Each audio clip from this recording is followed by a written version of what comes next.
ये कहानी है एक हथनी की, जिसके जीवन में सब कुछ बढ़िया चल रहा था और कुछ महीनों में वो अपनी एक संतान को जन्म देने वाली थी। लेकिन एक दिन उसके घर में खाने की थोड़ी कमी हो गई, तो उसने गांव का रुख किया। उसने सुना था कि इंसान बड़ा दयालु जीव होता है। किसी को भी अगर वो मुश्किल में देखता है तो उसकी मदद ज़रूर करता है। इसी आस के साथ वो गांव की तरफ बढ़ी चली जा रही थी। रास्ते में वो यह सोच रही थी कि इंसानों ने हाथियों को तो अपने समाज में भगवान का दर्जा दे रखा है, तो उसको वहाँ पर खाना ज़रूर मिलेगा। और जैसे ही वह गांव पहुंची, उसको निराश नहीं होना पड़ा। एक इंसान ने उसको पाइनएप्पल दिया। हथनी ने मनी मन उसका धन्यवाद किया। लेकिन जैसे ही वो पाइनएप्पल उसने मुंह में रखकर चबाना शुरू किया, एक जोर के धमाके की आवाज आई।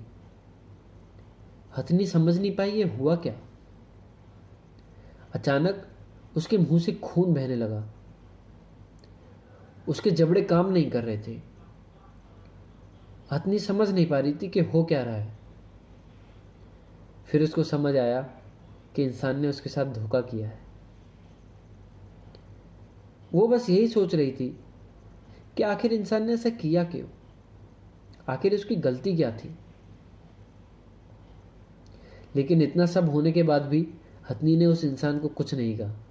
ना उसका घर तोड़ा, ना उसकी फसल बर्बाद की।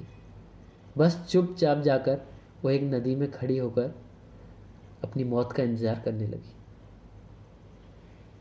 खड़ी खड़ी वो बस यही सोच रही थी कि आखिर उसकी गलती क्या थी। वो सोच ही रही थी और वो स्वर्ग की तरफ जाने लग गई। स्वर्ग में जाकर उसने अपने बेटे को कहा कि बेटा, मुझे माफ़ कर देना कि मैंने इंसान पर भरोसा किया। यह मेरी ही गलती थी और इस वजह से तुम इस दुनिया में नहीं आ पाए। तो उसके बेटे ने अपनी माँ से पूछा कि माँ, आखिर मेरी क्या गलती थी।